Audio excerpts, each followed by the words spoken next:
முதலில் ஒரு நாடு ஒரு தேர்தல் ஒரே தேர்தல் என்பது எத்தகைய ஆபத்தானது என்பதை விளக்க விரும்புகிறேன்.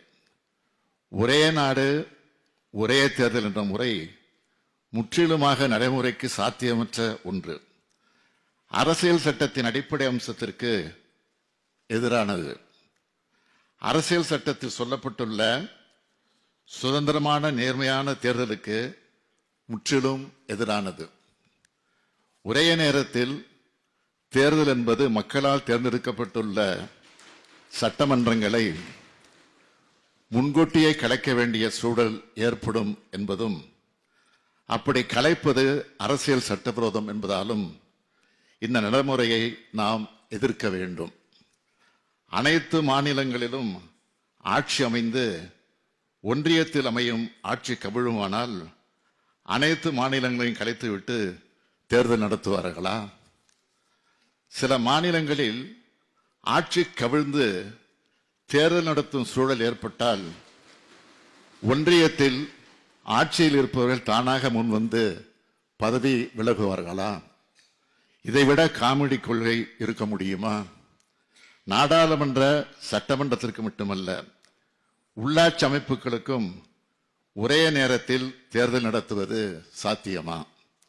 நாடாளுமன்ற தேர்தலை கூட ஒரே நாளில் இந்தியா முழுக்க நடத்துவதற்கு தயாராக இல்லாத சூழல்தான் இப்பொழுது இருக்கிறது. இந்த நிலையில் நாடாளுமன்ற தொகுதிகளுக்கும் 30 மாநில சட்டமன்றத்திற்கும் தேர்தல் நடத்துவது மாயாஜாலமா? நகராட்சிகளும் பஞ்சாயத்துகளும் மாநில அரசின் நிர்வாக அமைப்புகள் என அரசியல் சட்டத்தால் அங்கீகரிக்கப்பட்டவை.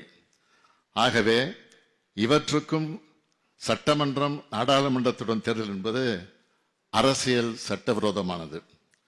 உள்ளாட்சி தேர்தல் முழுக்க முழுக்க மாநில அரசின் நிர்வாக கட்டுப்பாட்டில் இருப்பதாகும்.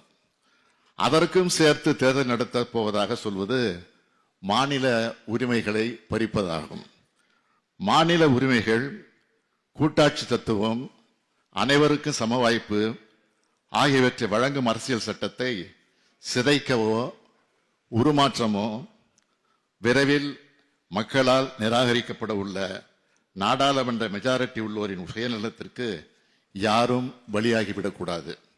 எனவே நாடாளுமன்றம், சட்டமன்றம், நகராட்சிகள், பஞ்சாயத்து ஆகியவற்றுக்கு ஒரே நாடு ஒரே தேர்தல் என்ற நடைமுறையை மிக கடுமையாக எதிர்த்தாக வேண்டும்.